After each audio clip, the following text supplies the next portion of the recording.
Bonjour et bienvenue à tous et à toutes dans ce webinaire qui portera donc sur les innovations qui permettent de renforcer la résilience des agriculteurs face aux défis climatiques.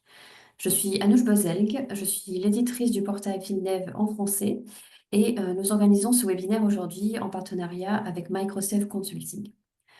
Comme on le sait, le changement climatique impose des défis croissants aux agriculteurs. Il affecte leur productivité et menace la sécurité alimentaire mondiale. Pour faire face à ces enjeux, l'adoption d'innovations technologiques et de pratiques agricoles durables est essentielle. Ce webinaire aujourd'hui réunit donc des experts du secteur pour discuter de solutions innovantes qui visent à renforcer la résilience des agriculteurs. Nous nous pencherons tout particulièrement sur les petits exploitants d'Afrique de l'Ouest. Et aujourd'hui, nous nous pencherons sur les défis qui menacent leurs moyens de subsistance et les problématiques qu'ils rencontrent au quotidien. Et enfin, nous nous intéresserons aux solutions que le secteur de l'inclusion financière peut déployer pour renforcer leur résilience, en nous intéressant tout particulièrement au potentiel des InsurTech et des AgriTech. Donc, avant de commencer le webinaire, un petit rappel technique. Donc, il s'agit d'une diffusion audio, c'est-à-dire que vos micros et vos caméras seront muets pendant toute la durée du webinaire. Mais vous pouvez quand même participer en posant vos questions pour les panélistes directement dans le chat. Donc, n'oubliez pas de préciser à quel panéliste vous adressez cette question. Et donc, nous y répondrons pendant la session de questions et réponses à la fin du webinaire. Pour être sûr que tout le monde voit votre question et que vous puissiez échanger entre participants durant le chat, donc n'oubliez pas de sélectionner tout le monde dans le menu déroulant lors de l'envoi de la question. Et l'enregistrement du webinaire ainsi que la présentation PowerPoint seront envoyés par email à tous les participants d'ici quelques jours. Donc avec nous aujourd'hui, j'ai le plaisir d'accueillir quatre panélistes. Donc tout d'abord, nous avons Elisabeth Kibitek, qui est consultante en finance inclusive et qui sera la modératrice à l'occasion de ce webinaire. Puis, j'ai le plaisir de vous présenter Massimo Pera, donc responsable principal des agro-entreprises pour la FAO. Nous aurons ensuite Manon Loison, qui est consultante pour Ibiza et qui nous parlera plus donc, du rôle des InsurTech. Et enfin, Pascal Simon, donc, qui est directeur pour Amaranté Consulting et Agricalpay et qui se penchera plus sur le rôle des agritech. Donc, concernant le déroulé du webinaire, donc Elisabeth Kibitek modérera un échange avec nos trois intervenants pendant environ 1 heure. Puis nous terminerons ce webinaire par une session de questions et réponses. Donc, je vais maintenant laisser la parole à Elisabeth Kibitek, donc, qui va nous donner un aperçu de l'écosystème de l'agriculture donc dans la région. Elisabeth, c'est à vous. Merci Anouche. L'Afrique de l'Ouest est la première puissance agricole de l'Afrique, mais elle réalise à elle seule un tiers du produit agricole africain. Pourtant, elle est sujette à plusieurs risques climatiques, principalement les petits agriculteurs. Bonjour à toutes et à tous et merci de vous joindre une fois de plus à nous aujourd'hui pour ce webinaire sur le thème quelle innovation pour renforcer la résilience des agriculteurs face aux défis climatiques en Afrique de l'Ouest. Dans une de ses publications de 2019, Oxfam indique que le nombre de catastrophes liées au climat a triplé en 30 ans. Une augmentation de 1,5% par an des températures mondiales est aussi envisagée d'ici 2030, ce qui pourrait réduire la production agricole de 2% par an. L'Afrique, quant à elle, se réchauffe plus vite que la moyenne mondiale, 50% plus vite d'ailleurs. Et tout cela grâce ou à cause des effets du changement climatique. Ce changement climatique, il se caractérise non seulement par une hausse des températures moyennes, mais aussi par des sécheresses récurrentes, des inondations, la croissance de populations de ravageurs, la variabilité accrue des saisons, la dégradation des sols. Et les principaux impacts sont considérables sur l'agriculture, sur la biodiversité, les moyens de subsistance, mais aussi la sécurité alimentaire. Cette crise climatique affecte aujourd'hui 1,5 milliard de petits agriculteurs dans le monde et dont la grande majorité se trouve en Afrique. La Banque mondiale le rappelait dans une de ses publications en 2021 que sans adaptation climatique, jusqu'à 100 millions de personnes supplémentaires dont en majorité les agriculteurs pourraient tomber dans l'extrême pauvreté, c'est-à-dire vivre avec moins de 1,9 $ par jour d'ici 2030. Donc, en l'absence d'adaptation, les rendements agricoles pourraient chuter de 20 à 50% d'ici 2050 dans la zone Afrique subsaharienne. Et ce sont les communautés les plus pauvres, dont notamment les petits agriculteurs, qui vont en payer le prix. On convient donc que combattre le changement climatique, c'est combattre la pauvreté. Pourquoi? Simplement parce qu'avec l'augmentation de la fréquence et de l'intensité des risques liés au climat, la capacité des personnes vivant dans la pauvreté baisse par rapport à la résistance des chocs progressivement. Les communautés pauvres, généralement constituées de petits agriculteurs, sont plus vulnérables parce qu'elles dépendent de la pluie pour faire pousser leurs récoltes, parce qu'elles dépendent, elles aussi, des habitations qui sont généralement mal construites ou alors qui sont situées dans des zones exposées. Et elles ne disposent pas toujours d'assurance ou d'économie pour se reconstruire après des catastrophes. Notre objectif aujourd'hui est d'explorer avec nos invités panélistes les différents types d'innovations qui ont été mises en place et qui peuvent permettre, ou alors qui permettent déjà de rendre les petits agriculteurs plus résilients. Mais avant de commencer, convenons avec Osfam que la vulnérabilité fait référence à des caractéristiques intrinsèques à une communauté ou à un système, à des circonstances particulières qui les affectent et qui les rendent susceptibles de subir des dommages réels en raison d'un risque.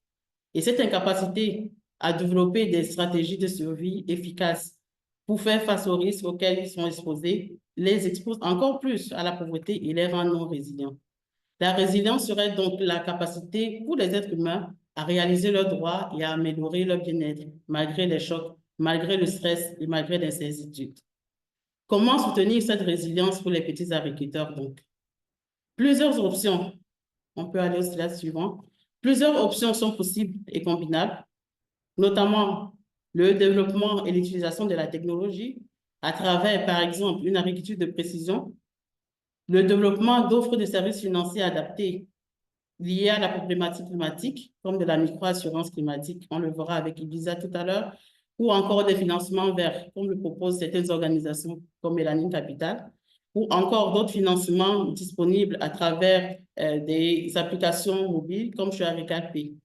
Mais il s'agit aussi de renforcer les actions coopératives pour mutualiser les risques, partager les connaissances avec les communautés locales, encourager les partenariats publics-privés, mais aussi les actions des gouvernements et les actions des organisations intergouvernementales comme la FAO.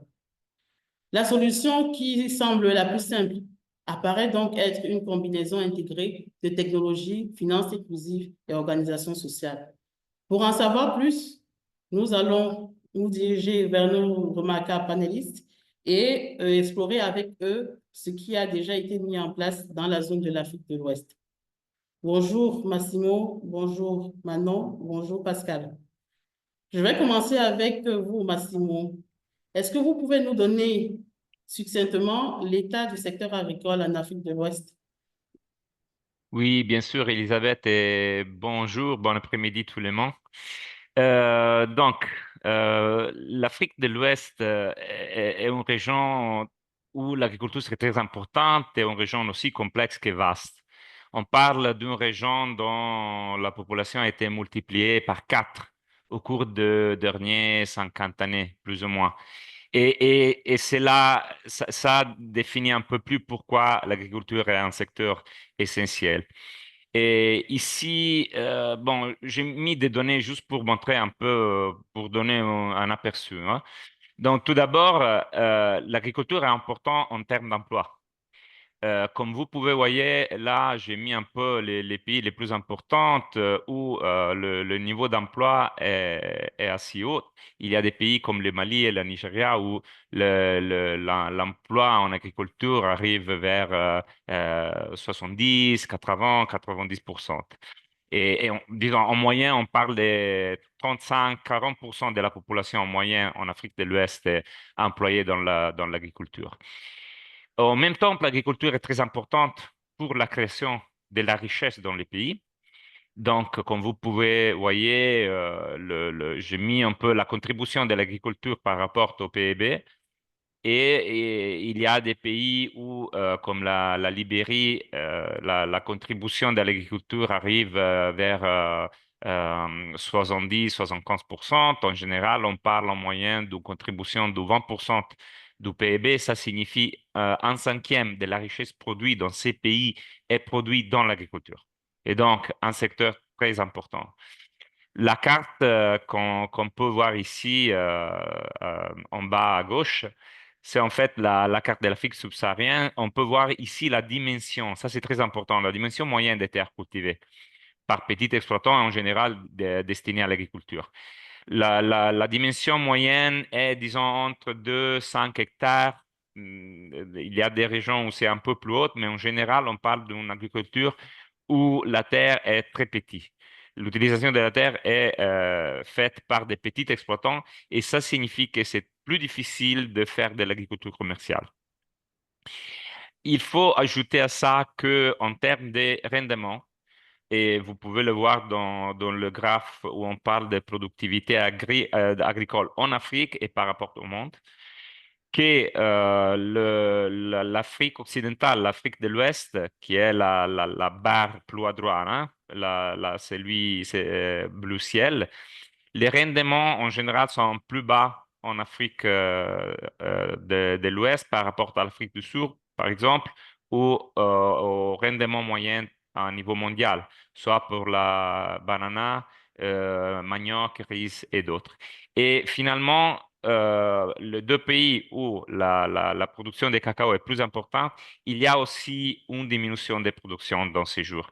Donc, ces éléments sont importants pour comprendre combien cette région s'inscrivent dans le secteur de l'agriculture et pourquoi c'est important. Merci. Ok. Je vais rester avec vous, Massimo.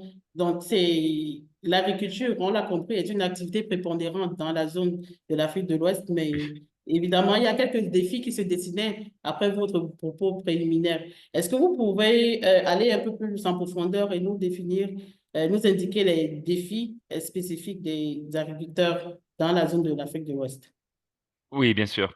Bon, je dirais les premiers, c'est le manque d'offres de services financiers et un faible, très faible accès aux services financiers. Tout le monde connaît pourquoi, parce qu'il y a beaucoup de risques dans l'agriculture, parce que les revenus du secteur agricole, c'est plus bas par rapport aux autres secteurs, mais aussi parce qu'il y a un manque de connaissances des marchés alimentaires agricoles auprès des banques. Et donc, il n'y a pas de services financiers pour les petits exploitants, pour les agriculteurs, qui à la fois limitent l'accès aux intrants. Si on n'achète pas des intrants améliorés, des semences améliorées, des fertilisants améliorés, on ne peut pas augmenter le rendement. En plus, il y a les risques de production, qui sont risques liés à des catastrophes climatiques ou simplement au changement climatique, comme Elisabeth vient de dire. Et ça limite énormément la production agricole. Et en même temps, il y a le risque lié à la volatilité des prix sur les marchés internationaux. Et aussi, les changements politiques peuvent avoir un impact très fort sur la production agricole. Au-delà de ça, il y a aussi un problème de manque d'infrastructures. On va parler de services numériques, de services digitaux, mais dans les zones les plus remotes, il n'y a aucune possibilité de se connecter à Internet, il n'y a aucun réseau téléphonique. Et il faut avoir davantage des investissements par les gouvernements. Et finalement, il y a un manque d'accès au marché. Donc, il y a un manque des agrégateurs. C'est très difficile de vendre ses propres produits dans les marchés. Et ça est un problème pour les petits exploitants parce que la plupart des produits doivent être vendus sur le marché local immédiatement après la récolte. Et ça signifie que les prix sont plus bas. Donc, tous ces types de problèmes limitent énormément la possibilité de produire davantage, d'expander la production. Et face au changement climatique, face au risque climatique, il y a effectivement aucune ressource ou élément que les petits exploitants peuvent utiliser pour se protéger, pour protéger leur production et pour récupérer l'argent perdu à cause de ces changements climatiques. Mm.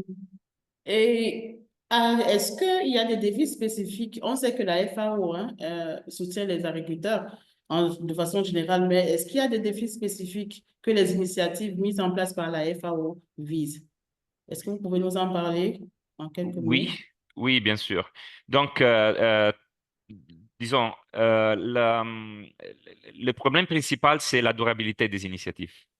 Donc peut-être je vais parler des initiatives plus tard, mais on travaille beaucoup sur l'adoption des nouveaux produits, des nouveaux des, instruments, par exemple, qui nous introduisons à travers les champs écoles paysans. Donc nous faisons de la formation pendant toute la saison de production. On introduit des, des, des, des, des éléments, par exemple, des intrants améliorés ou de la sémence améliorée ou des pratiques améliorées. On introduit et on encourage l'adoption des instruments digitaux pour faire, comme tu étais en train de dire, de l'agriculture de précision. Mais tous ces instruments et toutes ces pratiques euh, ne sont pas durables si, lorsque l'intervention de la FAO termine, il n'y a pas la possibilité d'accéder à des ressources pour acheter ce type de services et ce type d'instruments. Et j'ai vu pas mal de pays les paysans qui utilisaient la semence qu'ils ont été donnés par les gouvernements ou par la FAO avec les gouvernements et ils allaient immédiatement les revendre sur le marché. Parce que pour eux, l'immédiat, c'est faire de l'argent. Et ils vont pas investir sur ce type des entrants s'ils n'ont aucun accès aux services financiers. Donc, c'est pour ça que je dis le premier défi, c'est effectivement donner des services financiers plus adaptés aux besoins et aux nécessités et à la saisonnalité des producteurs agricoles en Afrique. Hmm. Merci, Massimo. Alors, je vais passer pardon, à Pascal. Pascal, vous êtes le gérant, le responsable, le directeur de Agriculpe. Et on sait que Agriculpe surfe sur le domaine des services financiers et l'accès aux services financiers est une des premières difficultés que les agriculteurs rencontrent.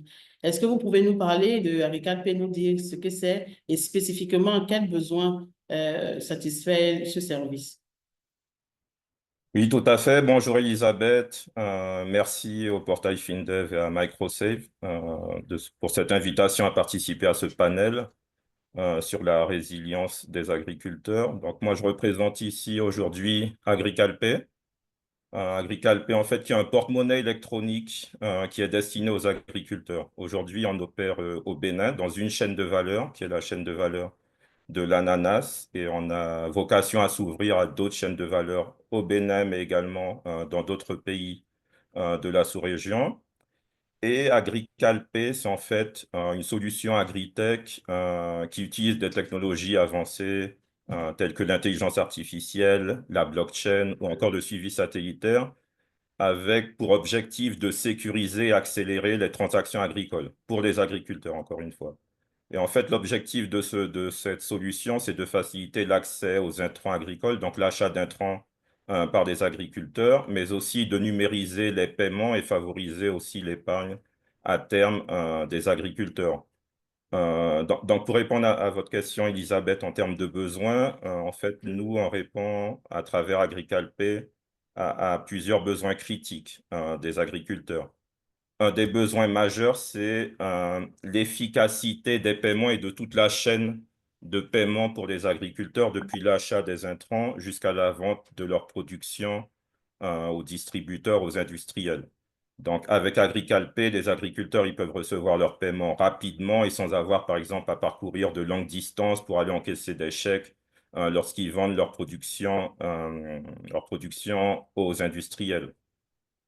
L'objectif aussi, un des besoins auxquels répond Agricalpe, et encore une fois, le produit a été designé de façon véritablement à répondre aux besoins que nous ont exprimés les agriculteurs lorsque nous les avons rencontrés.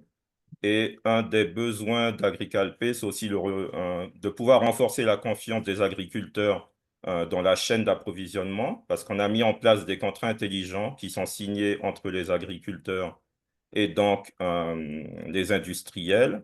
Et ça permet d'assurer une certaine transparence et fiabilité des transactions. Donc, ça veut dire, par exemple, qu'un agriculteur, il peut signer un contrat intelligent et vendre une quantité de production à un prix défini à un industriel à 6 mois, par exemple, et ça donne une certaine visibilité aussi à l'agriculteur en termes d'entrée d'argent, de dépenses, etc. Et cela pour vocation, c'est un autre besoin de faciliter l'accès à un meilleur financement, à des financements plus abordables pour les agriculteurs, parce qu'aujourd'hui, et c'est un des problèmes qu'on observe, beaucoup d'agriculteurs ont du mal, notamment les petits porteurs, à trouver et à avoir accès à des financements à des taux raisonnables. Et donc, AgriCalP a pour vocation à simplifier ce processus. Mm. Alors, est-ce que vous pouvez nous parler des objectifs que vous poursuivez à travers AgriCalP? Aujourd'hui, pensez-vous que vous les avez atteints ou êtes-vous sur la voie pour les atteindre? Alors, on espère être sur la voie pour les atteindre. On a vraiment accompli des progrès significatifs depuis le lancement de l'AgriCalP. Aujourd'hui, on a 2000 agriculteurs dans la chaîne de valeur de l'ananas au Bénin qui sont enregistrés sur le produit AgriCalP. L'utilisation est encore à parfaire, mais on a quand même un certain nombre d'agriculteurs donc, qui sont enregistrés. On a pu réussir à améliorer l'efficacité des transactions agricoles, renforcer aussi l'accès au financement, puisque on est aussi intégré à d'autres partenaires. D'autres partenaires sont plutôt intégrés à la solution AgriCalP. Donc, ça permet à tous ces agriculteurs, ces milliers d'agriculteurs, de pouvoir bénéficier de notre solution. Mais bien entendu, on continue à évoluer, à affiner nos services, notamment en renforçant les partenariats, etc., pour répondre encore mieux aux besoins des agriculteurs face aux défis auxquels ils sont confrontés. Mais en termes d'objectifs, oui, on a pu vraiment avancer. Donc l'idée, c'était vraiment améliorer l'inclusion financière. Et aujourd'hui, donc, on a plus de 2000 agriculteurs, comme je l'ai dit, qui sont enregistrés. On a pu leur permettre de réduire leurs coûts d'achat d'intrants, mais aussi les coûts transactionnels grâce au système de paiement optimisé qu'on a pu mettre en place via AgriCalP. Et nous, donc, on a mis en place une mesure via des KPI pour pouvoir vérifier. Et effectivement, donc, l'impact aujourd'hui est assez significatif, mais il y a encore pas mal de travail à effectuer pour pouvoir améliorer tout ça. Ok. Et c'est quoi la territorialité des 2000 agriculteurs que vous avez déjà dans votre portefeuille? Où sont-ils Alors, basés? donc, oui, donc ce sont des agriculteurs qui sont au Bénin et qui opèrent exclusivement dans la chaîne de valeur donc, de l'ananas. Ok. Donc, ils se situent plutôt dans la zone sud et centre du pays. Donc, comme le disait Massimo, on est confronté aussi à certains problèmes pour ces agriculteurs, donc d'accès à l'infrastructure, etc. Et donc, les AgriCalP en tant que solution, c'est une solution qui peut fonctionner aussi de manière offline. Et on utilise aussi des technologies simples, donc notamment l'USSD, qui permet aux agriculteurs, même quand ils sont dans des zones retirées, de pouvoir effectuer des transactions ou de pouvoir effectuer des opérations, même lorsque la connectivité, etc., n'est pas forcément bonne. Donc, on a essayé de mettre tout ça en place justement pour tenir compte de la réalité dans laquelle opèrent aujourd'hui ces agriculteurs. Ok. Merci beaucoup. Alors, Manon, est-ce que Ibiza évolue toujours dans le secteur des services financiers? Parce que Ibiza propose de l'assurance. Y a-t-il d'autres services que Ibiza a développés et qui sont orientés vers les agriculteurs, notamment les petits? Oui, merci Elisabeth et bonjour à toutes et tous. Donc effectivement, donc moi je représente Ibiza aujourd'hui. Donc Ibiza est ce qu'on appelle une insurtech. Ça a été lancé en 2019. Donc plus clairement, on est une plateforme technologique basée sur de l'assurance climatique qui conçoit et gère des produits d'assurance paramétrique qui se veulent abordables en utilisant donc les données satellites et qui permettent d'assurer des populations vulnérables face aux risques climatiques. Donc aujourd'hui, nous, on constitue des produits, on constitue ce qu'on appelle des capacités. Et en fait, ces produits, après, sont vendus par les assureurs. Donc nous, on est vraiment en partenariat fort avec les assureurs. On est basé au Luxembourg, mais on opère sur 4 continents et on a des équipes au Sénégal, au Kenya, en Inde. Donc voilà, on est présent sur différents territoires. On offre des produits qui sont vraiment adaptés aux différents risques climatiques, donc les typhons, les sécheresses, les excès de pluie, ou même le stress thermique. Je le présenterai un peu plus tard, c'est un de nos nouveaux produits qui affecte l'élevage et même la santé humaine. Si on peut passer sur la slide suivante. Voilà. Et ce qui distingue vraiment Ibiza, hein, c'est ce que je disais, c'est l'assurance paramétrique. Donc là, vous voyez dans un schéma un petit peu disons l'assurance traditionnelle et l'assurance paramétrique. Et donc, Ibiza s'appuie sur ces images satellitaires et ces données satellitaires pour déterminer la fréquence et l'intensité des événements climatiques. Et lorsque ces événements dépassent un seuil prédéfini dans la police d'assurance et dans le modèle de risque, il y a une indemnisation qui est déclenchée de manière automatique et rapide, sans aucune complexité de démarche pour l'assurer.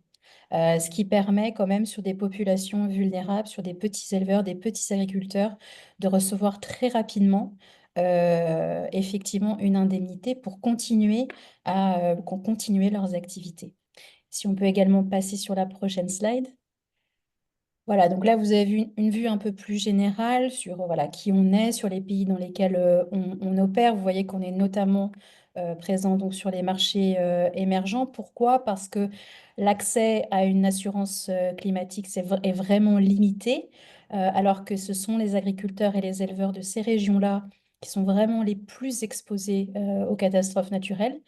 Et donc nous, en travaillant avec les assureurs, en essayant de réduire les coûts et en accélérant vraiment les indemnisations, on essaye de permettre à ces populations de faire mieux face au choc climatique. On sait malheureusement que c'est quelque chose qui va augmenter. Et donc aussi d'aider les assureurs locaux, vu que ce sont nos partenaires, à faire face à la vraie réalité de terrain et les populations qui servent. Et je sais que je suis un petit peu en dehors du temps, mais je voulais ici mettre une citation de notre fondatrice et directrice, Maria, qui est espagnole d'origine et qui montre aussi les valeurs intrinsèques qui sont à Ibiza, parce qu'elle, elle vient d'une famille qui travaille dans l'agriculture, dans le sud de l'Espagne, qui cultive des citrons, des oranges, des amandes des amandes. Et elle a été personnellement confrontée au défi de l'assurance traditionnelle, quelque chose qui est lourd, qui dépend vraiment d'un tiers, avec un manque de transparence.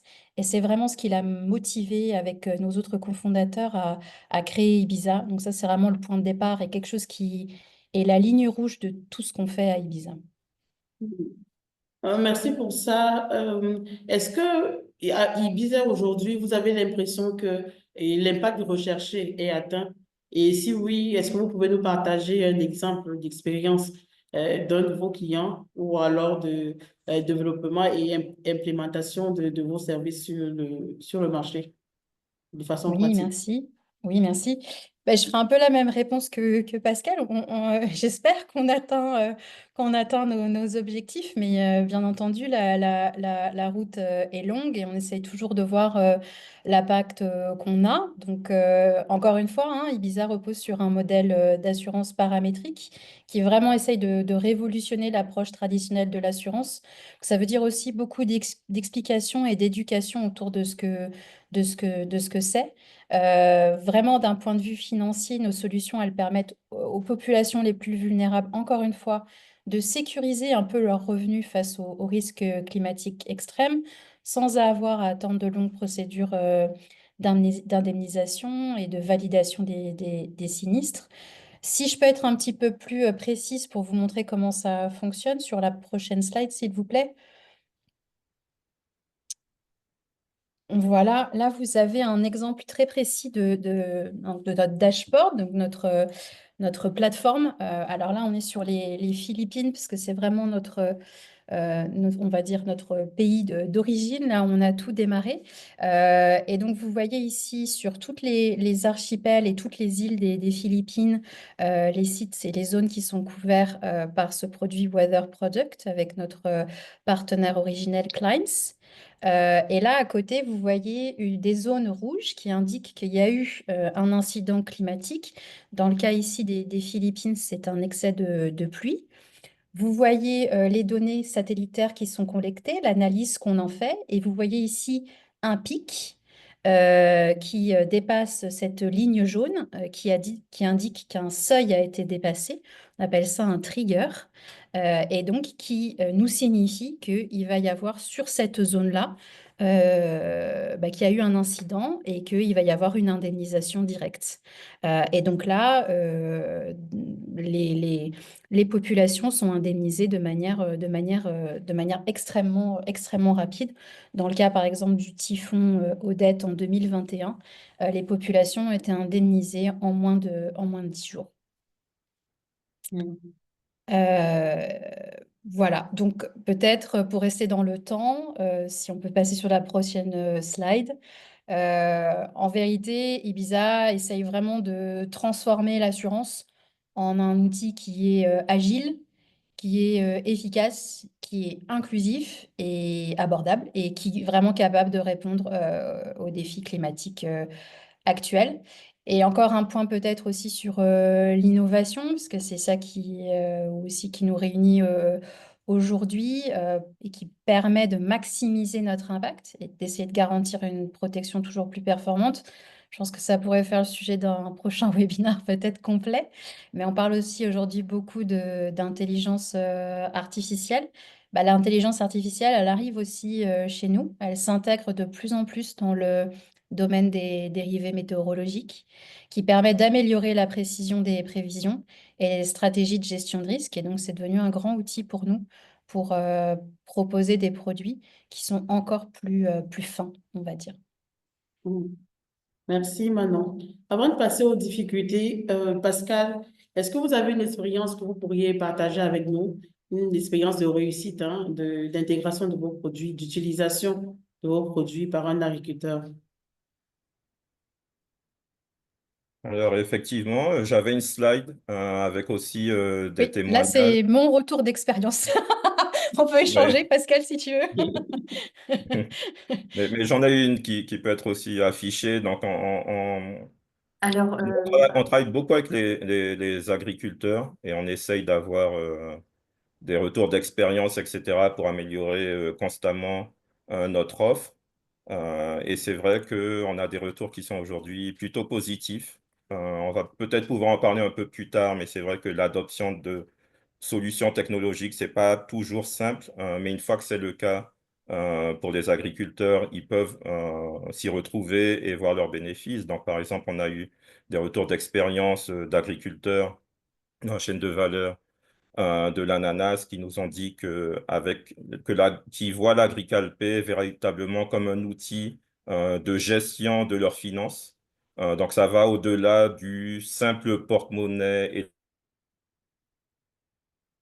électronique que j'ai mentionné en introduction, mais vraiment un outil qui leur permet de pouvoir gérer leurs finances, puisqu'ils reçoivent donc de l'argent sur leur porte-monnaie électronique, mais ils ne sont pas obligés, par exemple, lorsqu'ils reçoivent un chèque, d'aller encaisser la totalité de ce chèque. Ils peuvent garder une partie de cette somme dans leur porte-monnaie électronique, donc dans l'AgriCalpé, utiliser ce dont ils ont besoin pour, par exemple, effectuer un achat d'intrants ou d'autres achats, épargner une partie de cette somme, etc. Donc, c'est le type de retour qu'on a eu de la part des utilisateurs de l'AgriCalpé. Un autre type de feedback très intéressant, c'est que ils voient aussi l'avantage d'un outil technologique numérique qui leur permet de pouvoir se focaliser véritablement sur leur day-to-day et leur activité d'agriculteur et ne plus avoir besoin, par exemple, d'effectuer de longues distances pour aller encaisser un chèque, etc.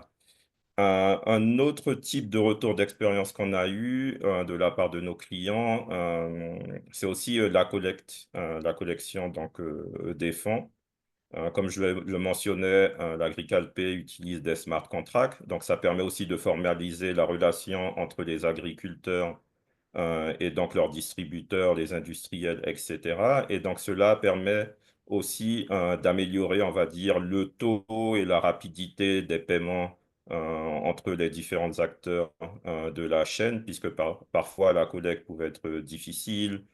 Il fallait aller plusieurs fois pour l'agriculteur à la rencontre de leurs clients, des distributeurs, etc. Aujourd'hui, avec l'Agrical-Pay, ils ont un outil qui permet vraiment de déclencher les paiements plus facilement, puisqu'on a une intégration aussi avec toute la chaîne est intégrée, et ça permet donc de déclencher les paiements plus rapidement, plus facilement, etc. Et pour les agriculteurs, donc de s'y retrouver en recevant donc leur paiement à temps. Je vais rester avec vous, Pascal. Quelles sont les principales difficultés que vous rencontrez dans l'opérationnalisation de ces services? Alors, la principale difficulté, et j'ai commencé un peu à le mentionner, si on peut aller sur la prochaine slide, c'est vraiment au niveau de éducation financière et l'adoption de nouvelles technologies donc, par les agriculteurs. Donc, ce sont Je suis désolée, je m'excuse, je vous coupe. C'est toujours les slides d'Ibiza. Il faudrait, je pense, remonter peut-être sur le deck de Pascal. Voilà.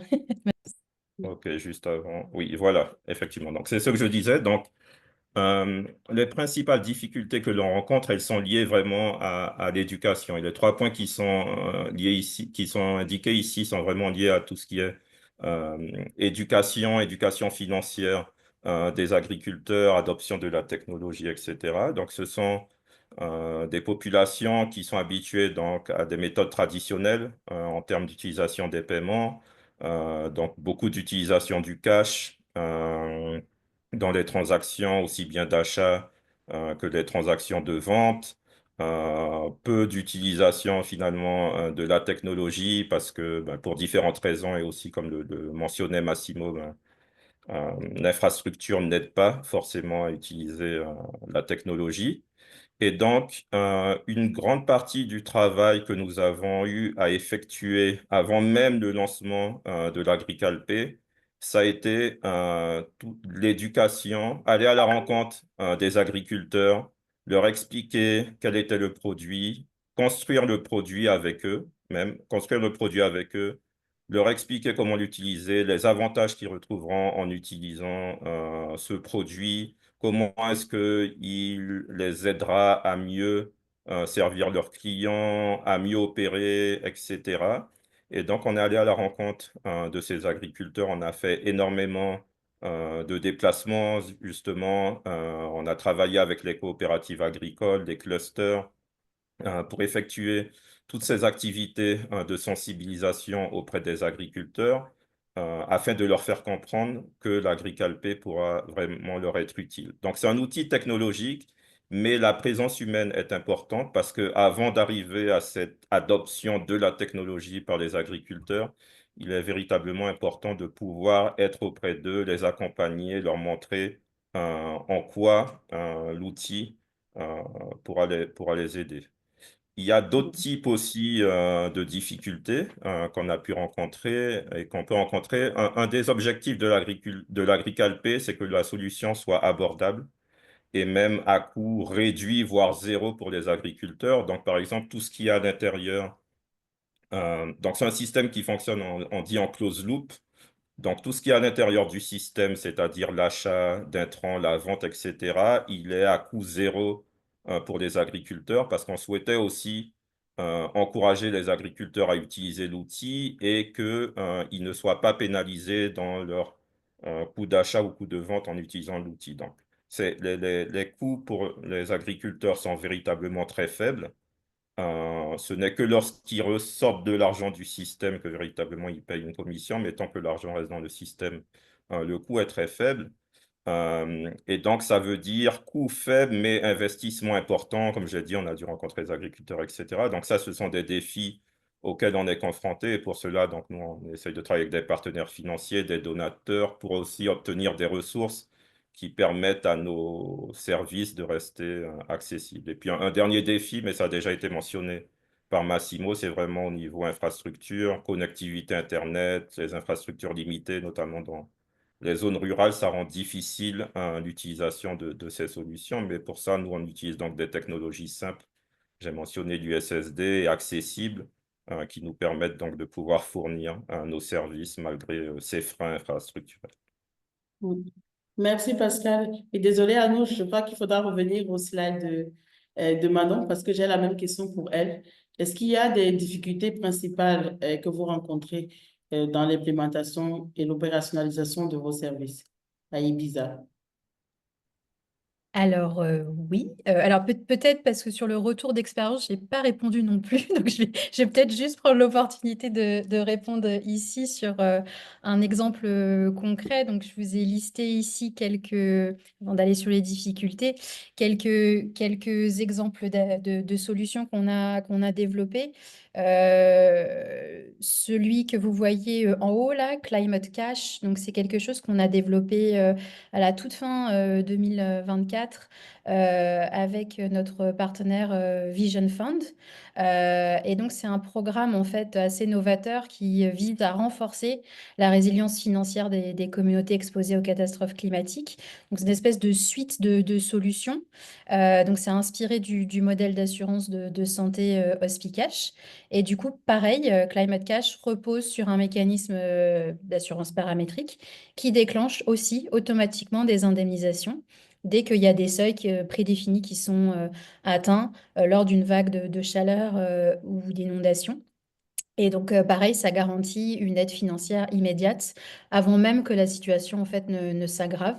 C'est un programme qui a été déployé de manière pilote au Kenya, qui constitue une avancée assez majeure pour aider à des communautés vulnérables. Et c'est quelque chose qu'on va essayer d'étendre en Afrique de l'Est et en Afrique de l'Ouest. Donc voilà, c'était mon point sur les différents solutions. Sur la partie, effectivement, peut-être en termes de difficultés, donc là, il faudra descendre dans les slides, je pense, Anouche. Voilà, donc au niveau des difficultés, je pense que la première difficulté, nous, qu'on a à Ibiza, parce que généralement, quand on arrive dans les pays, on est sur des projets pilotes, puisque de toute façon, on est toujours en partenariat avec les assureurs. Donc, on teste des choses, on élabore, on essaye aussi de bien comprendre notre terrain, on essaye d'être en lien avec les éleveurs et les agriculteurs locaux. Je prends un exemple, par exemple, au Sénégal, où on travaille avec le réseau RBM, le réseau des éleveurs pastoralistes. Donc, c'est très important pour nous de comprendre ce qui se passe sur le terrain. Et du coup, je pense qu'un des principaux défis qu'on rencontre aujourd'hui, c'est ce qu'on appelle le scaling ou le passage à l'échelle. C'est-à-dire que nos solutions et que ces produits d'assurance soient adoptés de manière plus massif par un nombre plus grand pour voir en fait un résultat sur le terrain. Et ça, en fait, c'est aussi lié grandement à une question de sensibilisation et vraiment de compréhension sur l'assurance. Donc, on passe aussi beaucoup de temps à expliquer ce que c'est l'assurance paramétrique, l'intérêt de l'assurance à travers notamment des réunions sur le terrain. C'est pour ça qu'on a des équipes aussi locales, des vidéos éducatives et ce genre également aussi de webinaires. Donc aussi merci à Portail FinDev et Microsave de donner l'opportunité de mettre en lumière de telles solutions. Mm. Merci Manon. Massimo, c'est à vous, c'est à votre tour de nous parler des difficultés que vous rencontrez dans l'implémentation des instruments que vous développez. Ok, donc je vais faire un peu le suite de la réponse que j'avais commencé avant. Parce que ce que nous faisons au-dedans de la FAO, c'est effectivement, comme j'étais en train de dire, introduire et encourager l'adoption des nouveaux pratiques et nouveaux instruments tels que l'assurance paramétrique, tels que l'agriculture de précision, l'utilisation de satellites, mais aussi l'utilisation des semences qui sont plus résistantes au changement climatique. Et pour faire cela, la FAO organise soi-disant champs écoles des producteurs, qui sont un type de formation qui disons, qui se déroule dans un champ tout au long d'une saison de culture. Il y a des facilitateurs avec des différentes expertises et dans la champ école des producteurs, les producteurs cultivent ensemble plusieurs parcelles, non? Une parcelle conduit selon les pratiques habituelles et une parcelle où ils expérimentent des techniques liées à des bonnes pratiques agricoles, par exemple. Et c'est là qu'on introduit des nouvelles pratiques.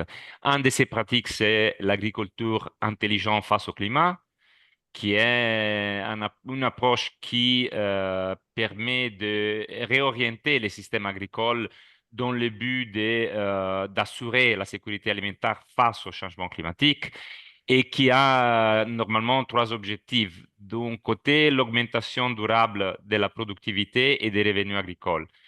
Le renforcement de la résilience face aux impacts des changements climatiques et aussi la réduction et ou la suppression des émissions de gaz à effet de serre. Et pour faire cela, on travaille avec partenaires publics et partenaires privés. Et bon, le gouvernement, c'est la contrepartie principale avec laquelle nous travaillons, mais aussi des autres bailleurs et aussi des autres sociétés privées. Et les difficultés, il s'agit de difficultés qu'on avait commencé à expliquer, non? C'est une question de durabilité parce que ces champs écoles paysannes vont terminer un jour. Et donc, c'est là que les services publics doivent intervenir avec les services de vulgarisation. Mais les vulgarisateurs, ils ne sont pas là. Il faut les investir sur la vulgarisation. Il y a le problème de l'accès au crédit. Et donc, il faut identifier des manières pour surmonter ce type de problèmes à travers des subventions, ou subventions graduelles ou des crédits subventionnés qui graduellement deviennent crédits commerciaux et tous ces types des interventions. Mm. Je vais rester avec vous pour ouvrir un peu plus le débat. Mhm. Nous avons suivi avec Ibiza, avec Agricalpay, des solutions qui ont utilisé la technologie pour développer les services. Alors, comment les innovations technologiques utilisées pour la protection, utilisées aujourd'hui pour la protection des agriculteurs? Comment pensez-vous qu'elles devraient évoluer et comment pourraient-elles leur être plus bénéfiques? Mm. C'est une question centrale. En fait, on parle de l'assurance paramétrique, ça fait déjà 15 ans, 21, mais c'est très difficile à implémenter pour toutes les raisons dont on avait parlé jusqu'au présent. Je crois que la chose la plus importante, c'est ce que Pascal disait, construire, développer les produits sur les paysans, avec eux.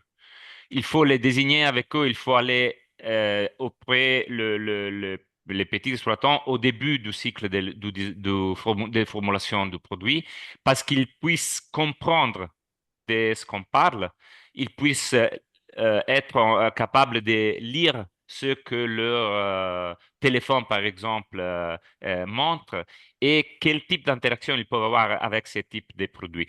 Il faut faire de l'éducation financière, on en a parlé, il faut faire aussi des pilotes avec eux. Parce que les problèmes et les risques, et je l'ai vu dans pas mal de pays, on introduit des produits numériques, par exemple, qui sont très intéressants, qui sont super innovants, mais finalement, les petits exposants, ils ne peuvent pas l'utiliser. Et ça augmente l'exclusion, ça augmente le digital divide, le digital gap. Et ça parce que pour tous les problèmes dont on a parlé jusqu'au présent, la manque d'infrastructure, la manque d'accès à la formation et la manque d'accès aux ressources financières.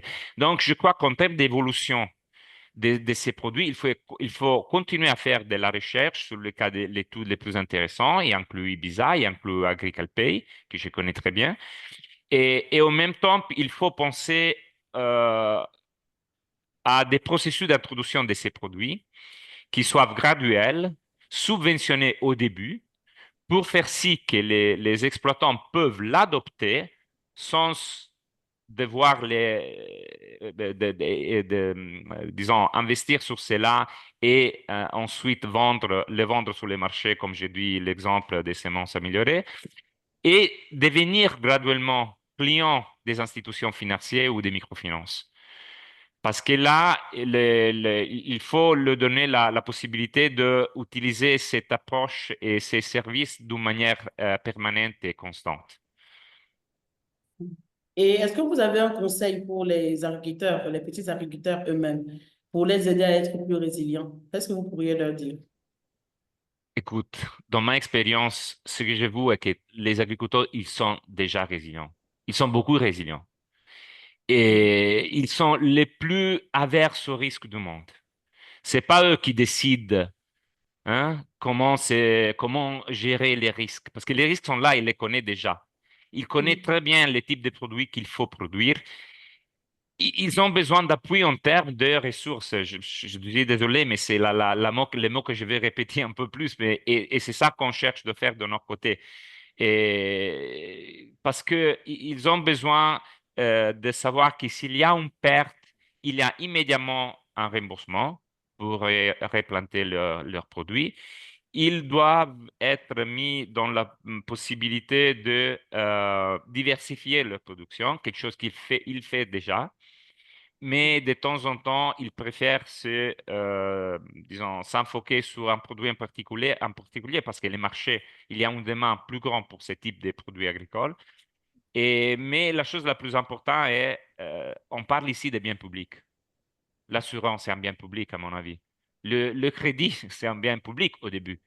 Donc, c'est sur ça qu'il faut se focaliser. Je n'ai aucun conseil à donner aux petits exploitants, mais c'est plutôt au gouvernement, qui, encore une fois, c'est la contrepartie principale de l'organisation, d'une organisation comme la FAO, et au secteur privé pour vraiment créer un environnement, disons, qui facilite ce type d'investissement, qui facilite l'adoption de ce type de produits et qui met en condition les paysans de l'utiliser d'une manière constante, ainsi qu'ils puissent créer des revenus et repayer les crédits et devenir clients comme tous les autres clients des institutions financières.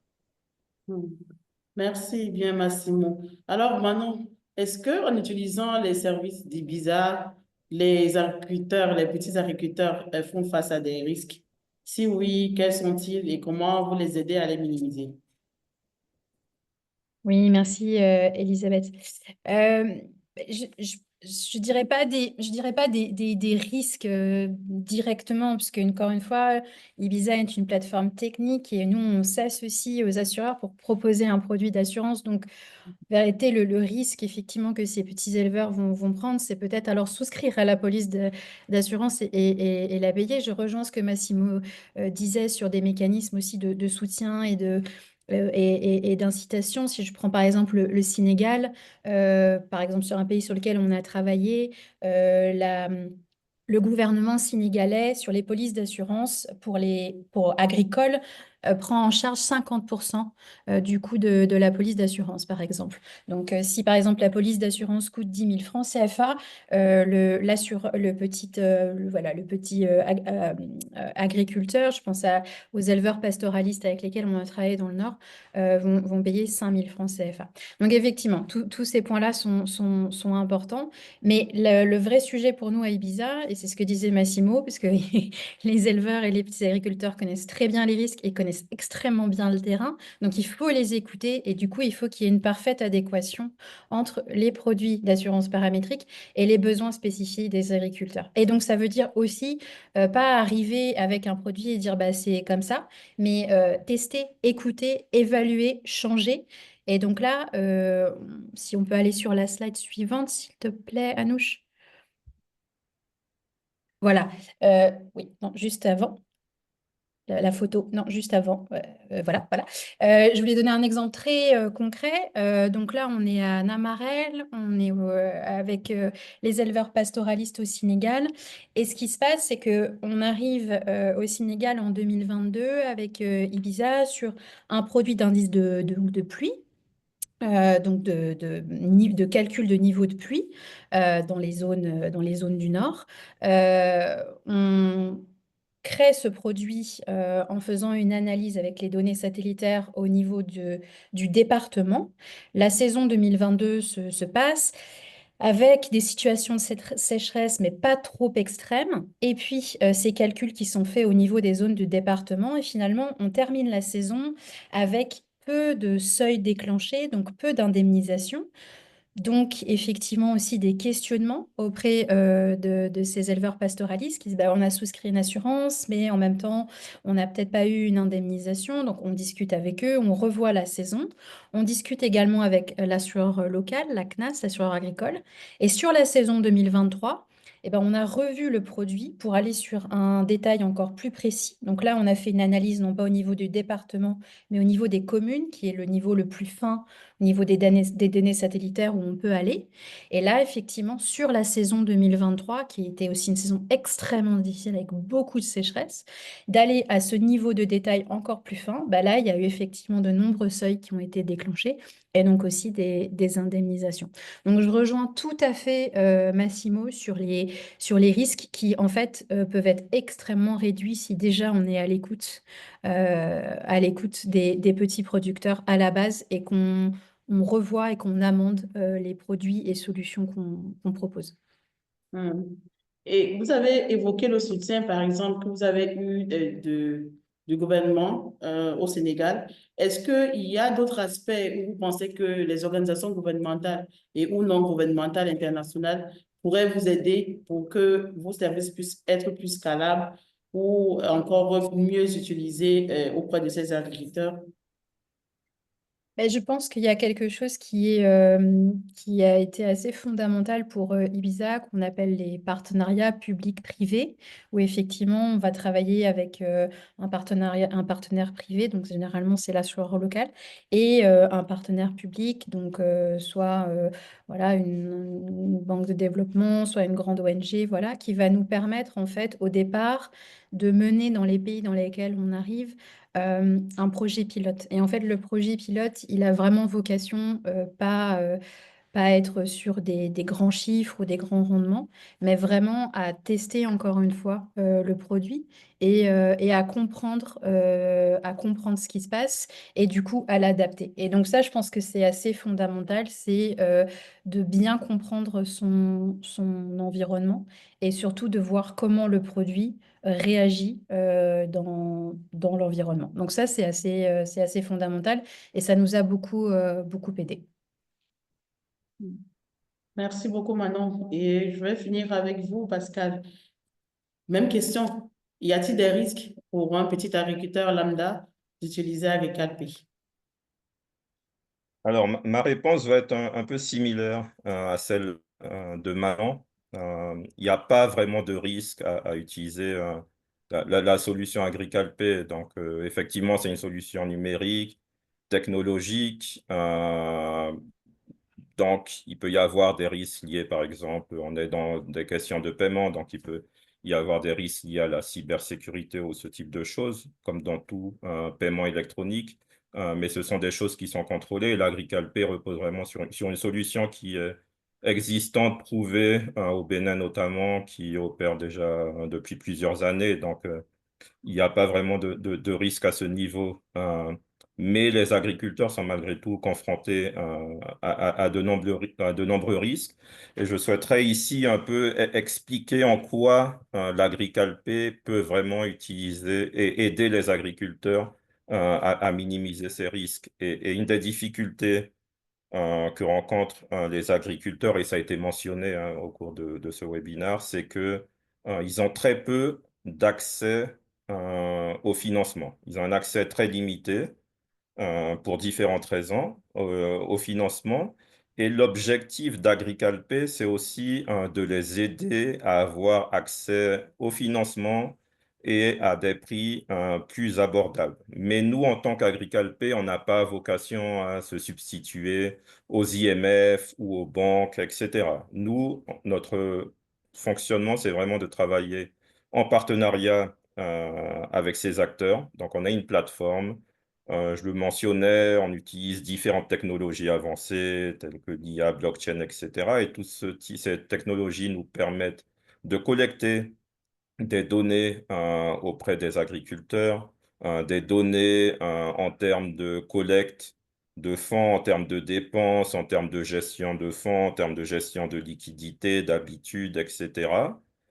Et ce sont des données qui sont utilisées ensuite, qui seront utilisées collaboration donc, avec les institutions de crédit, IMF, banques, etc., pour pouvoir ensuite donner accès aux prêts aux agriculteurs à des taux d'intérêt qui sont plus, on va dire, confortables pour les agriculteurs et beaucoup plus en accord avec leur activité et qui permettra donc à ces petits exploitants qui ont souvent pas d'historique de crédit formel ou accès à des crédits de pouvoir véritablement entrer dans le système financier formel et de pouvoir avoir accès à ces prêts. Donc, plus qu'un risque, vraiment, ce qu'on fait, c'est qu'on a une plateforme qui sert un peu d'intermédiaire entre des institutions financières, institutions de crédit et les agriculteurs pour pouvoir leur permettre d'avoir accès plus facilement à des prêts, à du crédit, qui sont des problématiques vraiment auxquelles ils sont confrontés aujourd'hui et vraiment une des difficultés qu'ils rencontrent. OK. Et voyez-vous des synergies possibles entre tous les offreurs de services financiers destinés aux petits exploitants aujourd'hui? Agricalpay, par exemple, propose l'accès au crédit, l'accès à l'épargne. On a Ibiza qui propose de l'assurance à travers, bien sûr, les assureurs. Est-ce que vous pensez qu'il y a des synergies qui sont possibles à travers toutes ces entreprises-là pour offrir de meilleurs services aux petits agriculteurs? Oui, tout à fait. Et c'est vraiment la vocation d'Agriculpay. Au-delà d'être un porte-monnaie électronique, on est véritablement une plateforme qui intègre différents stakeholders, qui intègre différents types d'acteurs pour pouvoir faciliter et donner un meilleur accès à tous les services de financement, paiement, etc., aux agriculteurs. Donc, nous, on a des intégrations aujourd'hui avec des services de mobile money au Bénin. On est en discussion aussi avec des institutions de microfinance, avec des banques, etc. Donc, pour intégrer tous ces acteurs sur la plateforme Agricalpay, et on sera aussi amené à l'avenir, je pense, à discuter avec des plateformes du type Ibiza pour intégrer aussi des solutions d'agriculture paramétrique. Mais aujourd'hui, donc, on travaille avec ces acteurs financiers, mobile money, banques, institutions de microfinance, en discussion avec eux pour pouvoir les intégrer à la plateforme et pour pouvoir donc faciliter d'une part l'accès au financement, l'accès aux prêts, comme je l'ai mentionné, via aussi, donc nous, on apporte des informations qui serviront à ces agriculteurs, donc via le partage de données, etc. Donc, on pourra mieux collaborer avec ces institutions qui ensuite pourront mieux comprendre les besoins des petits exploitants euh, agricoles. Mais aussi, donc, en travaillant avec ces différents acteurs, ça permet aussi de développer un réseau d'acceptation de paiement qui permettra aussi aux agriculteurs, qui permet aux agriculteurs, lorsqu'ils en ont besoin, de pouvoir retirer de l'argent, de pouvoir encaisser des paiements, etc., et de pouvoir être véritablement être intégrés financièrement à la chaîne de paiement au Bénin et dans le futur, donc dans d'autres pays. Donc, pour nous, les synergies et les alliances sont vraiment importantes. La solution Agricalpay ne peut pas fonctionner en stand-alone. On n'a pas vocation à être un acteur de crédit, mais plutôt être un acteur qui travaille avec l'ensemble des acteurs existants pour pouvoir créer une zone d'acceptation de paiement qui puisse servir vraiment les agriculteurs et surtout les petits exploitants. Merci beaucoup, Pascal. Et merci, Manon. Merci, Massimo. Donc, on retient que les changements climatiques sont réels. Les risques sont réels aussi. Et nos petits agriculteurs, notamment en Afrique de l'Ouest, ont commencé à ressentir les effets. Par contre, il y a de l'espoir parce qu'il y a des actions intéressantes qui sont mises en place et implémentées dans la sous-région, soit par des entreprises privées, initiatives privées, soit à travers des partenariats publics-privés ou par des organisations internationales. On a des défis qu'il faut relever, notamment l'accès au crédit, l'accès à l'assurance climatique. Et des entreprises comme Agricalpay et Ibiza nous ont montré qu'est-ce qu'ils ont développé comme service et qui facilite le développement de la résilience de nos petits agriculteurs. Donc, je vais repasser la parole à Anouche. Merci, chers panélistes. Anouche, on peut prendre des questions du public. Merci à tous. Merci beaucoup, Elisabeth, pour cet échange et merci à nos trois intervenants. Donc, on va maintenant passer à la session de questions et réponses. Donc, on a déjà beaucoup de questions, mais si vous avez des questions qui vous viennent en tête, n'hésitez pas à les poser dans le chat. Je souhaiterais commencer avec une question pour Massimo. Massimo, est-ce qu'il y a des défis concernant le règlement bancaire ou législatif ou le cadre réglementaire pour déployer des produits de crédit innovants?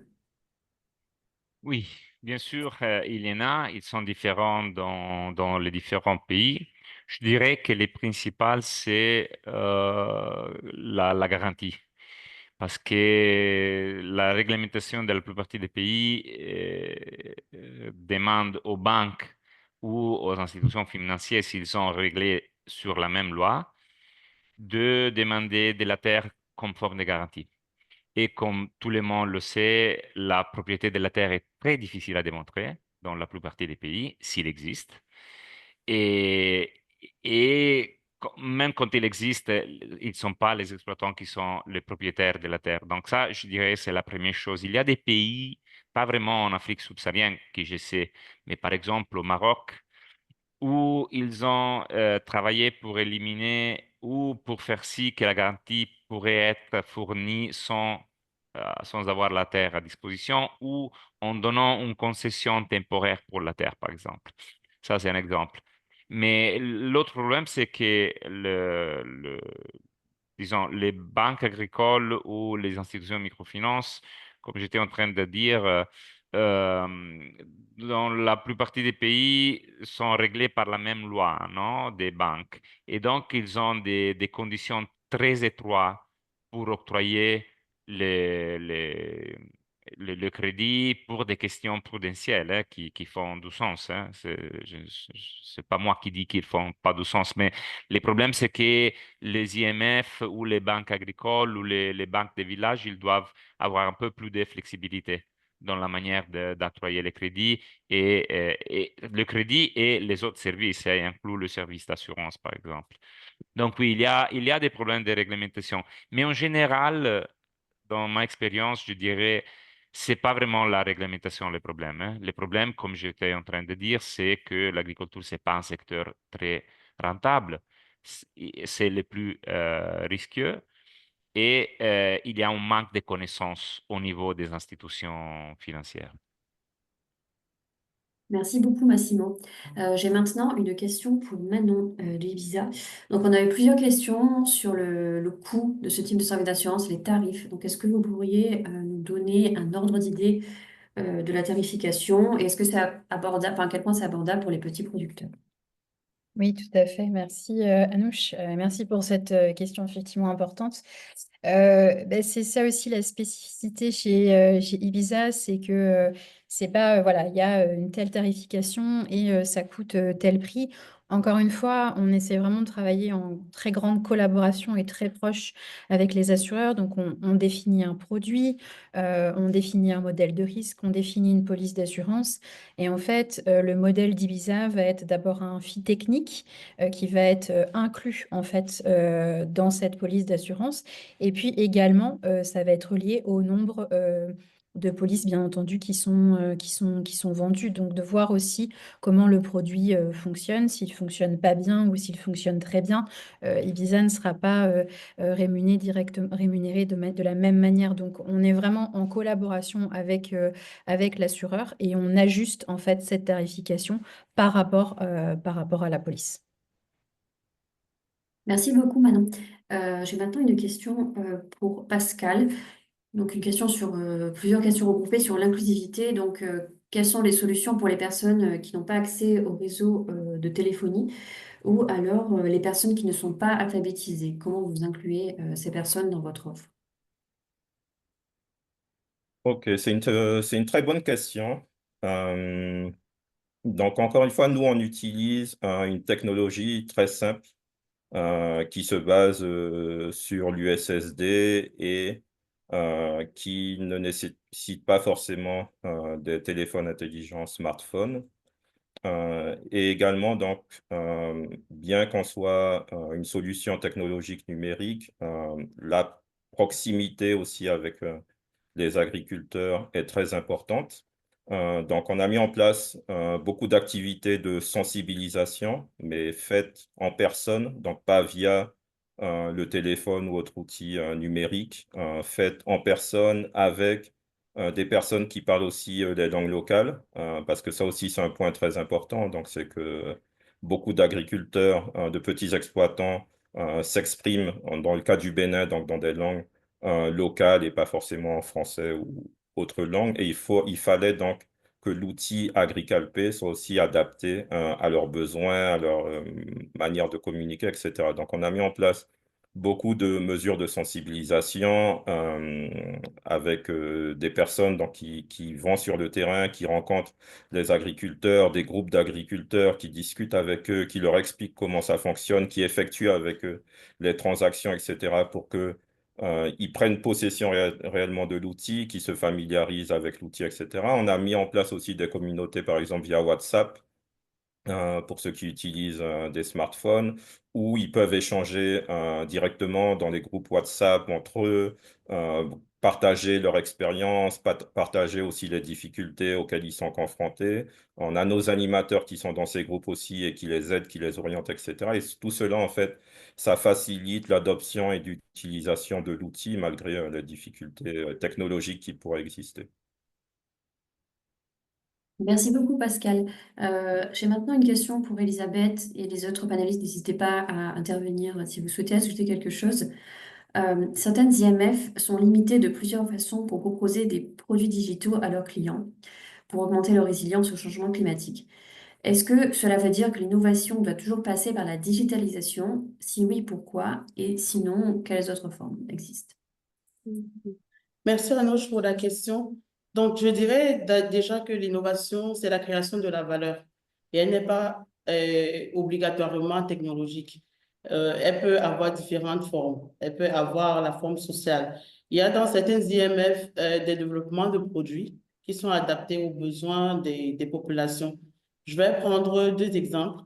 Un premier exemple qu'on a vu au Mali avec Assila Simé et Solidarité qui ont mis en place, et là c'était une belle synergie et un beau partenariat entre une ONG et une institution de microfinance, donc qui ont mis en place un système qui permettait d'organiser les populations, notamment les femmes qui sont plus vulnérables dans cette zone-là, en communauté, et de sorte que l'organisation, il y avait une organisation, pardon, qui rassemblait toutes ces communautés-là et qui permettait de revenir sur l'ensemble des besoins des membres de la communauté. Et c'est cette organisation qui avait donc pour rôle de travailler en synergie avec l'institution de microfinance et développer un produit adapté avec des conditions adaptées et que ce soit en termes de taux d'intérêt, que ce soit en termes de garantie, adapté au niveau et aux conditions des membres de l'organisation. Donc ça, c'était une innovation dans ce sens-là qui permettait à ces petites agricultrices non seulement de bénéficier d'une formation orientée par rapport au type de culture qu'elles pratiquaient, mais aussi de pouvoir accéder au crédit et pouvoir mener à bien leur activité et devenir plus autonome par la suite. Il y a aussi un autre exemple que je peux prendre au Bénin avec Renaka, que je crois que beaucoup de personnes connaissent ici, qui ont développé aussi des produits qui leur permettaient de rentrer en contact et d'établir des partenariats avec des producteurs de sources d'énergie alternatives, par exemple, et de sorte que leurs clientes qui sont agricultrices et qui sont en manque d'énergie ou alors qui utilisent des énergies qui sont moins recommandées pouvaient facilement accéder à l'énergie et donc facilement augmenter le rendement de leur culture, soit en utilisant des montages solaires ou alors en ayant des lampes solaires pour leurs propres besoins personnels. Donc, il y a toujours un moyen d'innover à partir du moment où on peut créer de la valeur, à partir du moment où on peut déterminer et opérationnaliser des services qui vont permettre d'alléger les problématiques auxquelles les clients font face. Alors oui, je dirais qu'on n'a pas besoin seulement d'utiliser la technologie. On peut augmenter cette résilience-là des petits agriculteurs, mais avec d'autres techniques, sans forcément la technologie. J'espère que ça répond à la question de la personne. qu'il a posées. Merci beaucoup, Elisabeth, pour cet éclairage. Je voudrais maintenant passer à une question pour Massimo. Massimo, comment s'assurer que ces innovations sont accessibles pour les agriculteurs les plus vulnérables, donc notamment ceux qui ont peu de moyens ou peu d'accès aux infrastructures? Et est-ce qu'il existe des mécanismes de financement pour aider ces agriculteurs à adopter ces innovations? Bon, comme je viens de dire, la chose la plus importante, c'est de identifier et cibler la population la plus vulnérable, les agriculteurs les plus vulnérables et construire les produits sur leurs besoins. Et, juste pour vous donner un exemple, on a, la FAO, ça fait déjà 10 ans qu'elle donne un cours de formation sur la finance agricole, surtout pour les institutions de la microfinance, avec ADA, Appui au développement autonome, une ONG luxembourgeoise. Et ce qui nous a convaincus qu'il y avait besoin d'un cours sur la finance agricole pour les IMF, pour les institutions de microfinance, c'était que la plupart des institutions que quand nous faisons des projets dans des pays en développement, on rencontrait des institutions de microfinance que nous disions, écoute, nous avons un mandat social. Nous avons l'objectif d'aider les plus pauvres, de servir les plus pauvres avec notre service. Et les plus pauvres, ils se trouvent au milieu rural, ils sont les agriculteurs, les petits exploitants. Mais chaque fois qu'on a essayé à développer des produits pour eux, on a failli complètement. Et donc, on est retourné vers le secteur urbain parce que c'est plus, disons, solide, c'est plus sûr. C'est là qu'on a compris que il faut travailler avec les institutions financières pour leur donner, disons, les instruments pour comprendre que l'agriculture, c'est complètement différente. C'est un secteur complètement différent. On ne peut pas maintenir le status quo des produits et services offerts au niveau urbain ou semi-urbain, mais il faut, disons, développer quelque chose de nouveau. Et pour faire ça, on les soutient dans, tout d'abord, faire une analyse des marchés agricoles avec eux. Donc, on travaille avec les institutions microfinance et aussi avec les banques commerciales pour faire une analyse des marchés financiers et leur montrer qu'il y a des opportunités rentables de financement, mais il faut trouver des manières différentes pour y arriver. Et alors, lorsqu'on a identifié ces opportunités, on développe avec eux des produits qui sont vraiment ciblés sur les besoins, adaptés aux besoins de la cyclicité des produits, de la manque de garantie, de le cash flow de ces types de clients, que c'est quelque chose, encore une fois, complètement différent. Alors, financer l'agriculture, c'est plus cher que financer les autres secteurs. C'est pour ça qu'il faut être un grand banque qui investe l'argent qu'ils font dans des autres secteurs, qui réinvestent ces argents, ou il faut trouver des partenariats publics-privés, dont on a parlé beaucoup aujourd'hui justement. Parce que, par exemple, on a défini des schémas de collaboration avec les autres acteurs des chaînes de valeur pour, disons, pour diminuer les risques et distribuer les risques parmi les différents acteurs. Donc, on travaille déjà avec les acheteurs, on travaille avec les commerçants, on travaille avec les transformateurs, les grossistes, tous ensemble, parce que tous ces acteurs ont besoin d'acheter du produit du côté des petits exploitants, mais il faut partager les risques. Sinon, les risques finalement sont tous sur les petits exploitants. Donc, à travers ce type de schéma, on essaie de développer des produits et surtout des processus nouveaux. Il y a récemment, j'ai vu pas mal des expériences des banques ou coopératives de crédit pionnières, disons, qui ont formulé, qui ont développé ces types de produits avec cette approche, disons, oublier complètement le crédit ordinaire et concevoir quelque chose de totalement nouveau. Et c'est là qu'inscrit, je crois, l'introduction de produits numériques. Je crois que la question avant, c'était est-ce que l'octroi des produits digitaux numériques doit suivre la digitalisation de l'institution lui-même? Oui, je crois que c'est obligatoire. Parce que si tu as une institution qui toujours registre manuellement le flux de casse de chaque client, on ne peut pas donner des produits digitaux, ça va sans dire. C'est un processus, mais c'est un processus où il y a besoin des investissements privés, mais aussi, comme je viens de dire, du soutien public, surtout au début. Si on a comme objectif, disons, globalement, de, et- et- ac- disons, incrémenter ou augmenter l'accès au financement pour tous les acteurs de chaîne de valeur, y inclut les petits, il faut vraiment investir sur cela et donner tous les instruments nécessaires. Merci beaucoup, Massimo. Je vais enchaîner avec Manon, donc de Ibiza. Manon, j'aurais deux questions pour vous. Euh, Est-ce que les critères déclenchant les remboursements d'assurance paramétrique sont définis par filière agricole? Et dans le cas où certains satellites sont moins précis que d'autres, comment est-ce que vous mitigez cela? Ok, merci beaucoup. Euh, alors, effectivement, on va être généralement par filière agricole, parce qu'effectivement, on ne va pas couvrir de la même manière voilà, du bétail ou du maïs, etc. Donc, effectivement, ça va être par filière agricole. Après, on peut avoir aussi des espèces de regroupements, puisqu'avec Ibiza, on travaille donc avec les assureurs locaux et on travaille aussi beaucoup avec les coopératives. Donc du coup, c'est un peu, il n'y a pas une réponse oui ou non.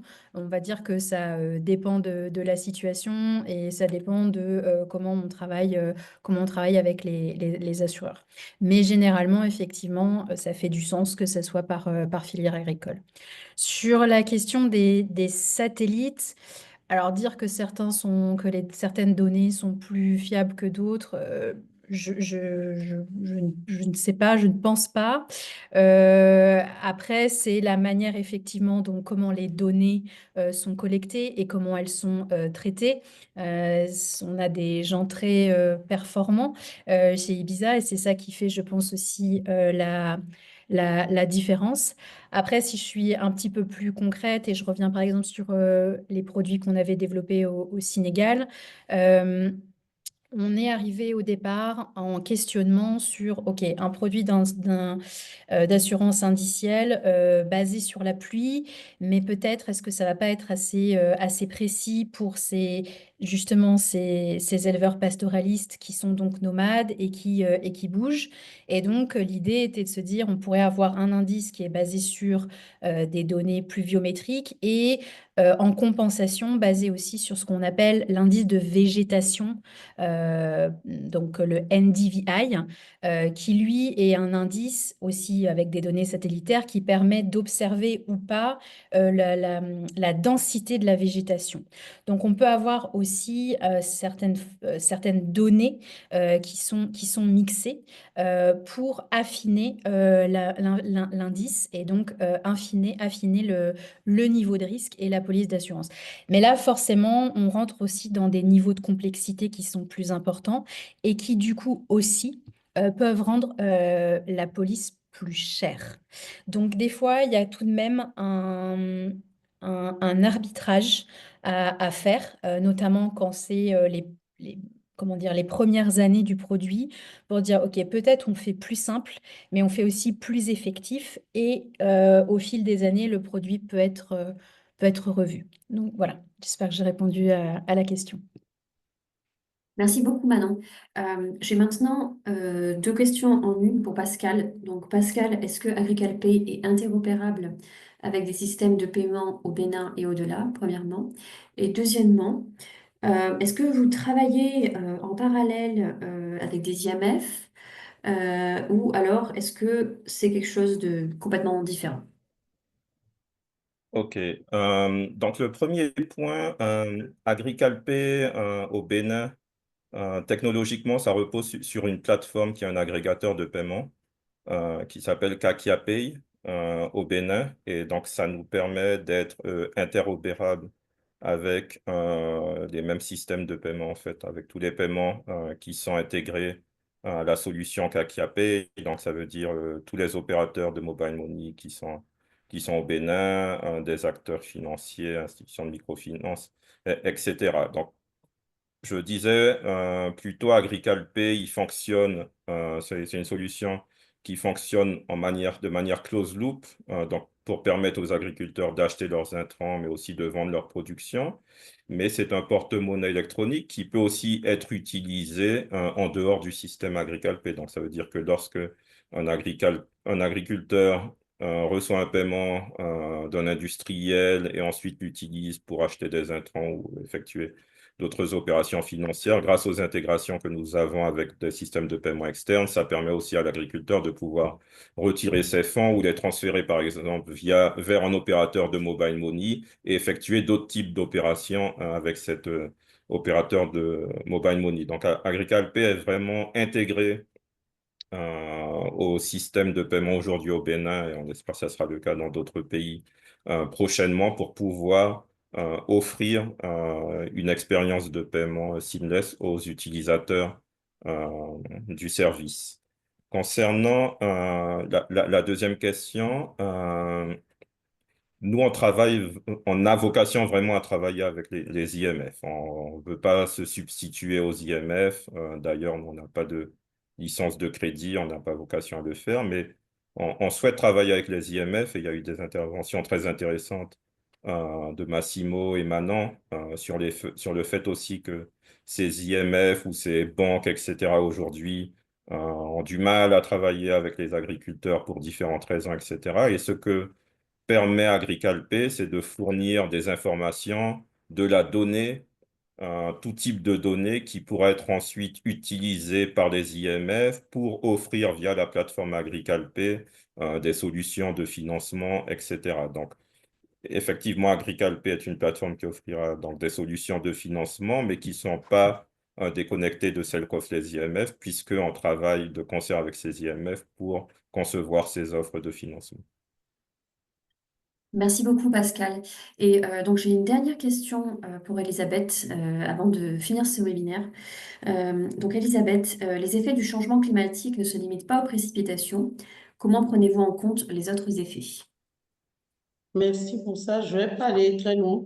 Je ne vais pas être très longue. Juste dire que déjà, il y a la gestion de l'eau qui est importante, mais pas que. Il y a par exemple des semences qui sont sélectionnées et qui sont des semences que les agriculteurs peuvent utiliser, qui leur garantissent plus de productivité, mais aussi qui sont adaptées à certaines zones, notamment dans la zone d'Afrique de l'Ouest, aux zones du Sahel. Il y a aussi les pratiques qui sont inculqués aux petits agriculteurs. Par exemple, la combinaison de plusieurs cultures en même temps qui se soutiennent ou alors le changement de culture pour éviter ou ralentir la dégradation du sol. Donc, il y a plusieurs aspects comme ça qui sont, qui sont développés et des actions qui sont mises en place. Ce n'est pas que lié aux précipitations et à la gestion de l'eau. C'est ce que je voulais rajouter rapidement. J'espère qu'on aura le temps, peut-être à une autre occasion, d'aller plus en profondeur. Merci Anouche. Merci à tous. Merci beaucoup, Elisabeth. Donc, notre webinaire est maintenant terminé. Donc, je tiens à remercier chaleureusement nos 4 intervenants donc, pour ce partage d'expériences très riche. On a eu énormément de questions, donc merci également à l'audience pour votre participation active. Donc, malheureusement, on n'a pas eu le temps de répondre à toutes les questions, mais on reste en contact. Je vais afficher nos adresses email sur l'écran. Donc pour aller plus loin, je vous invite à vous rendre donc, sur le portail FinDev pour retrouver articles de blog, offres d'emploi, événements et publications sur la microfinance et la finance inclusive. Vous pouvez également vous abonner à notre newsletter donc, pour recevoir toutes ces infos par email. Je vous invite également à consulter le travail de notre partenaire Microsafe Consulting sur leur site internet. Donc, qui apparaît à l'écran, microsave.net/fr. Vous pouvez également les contacter directement par email à l'adresse contact@microsave.net. Donc, vous recevrez par email l'enregistrement et le PDF de ce webinaire donc d'ici quelques jours. un petit sondage donc, apparaîtra à la suite du webinaire donc, pour que vous puissiez nous donner votre avis et nous donner des idées pour des prochains webinaires qui pourraient vous intéresser. Donc, merci à tous et à tous de nous avoir suivis aujourd'hui. Merci encore à nos intervenants et à très bientôt pour un autre webinaire. Merci à tous. Merci. Merci beaucoup, Anouche et tous. Merci. Merci. Merci beaucoup. Merci. Au revoir à tous. Merci aux Merci. participants. Au revoir.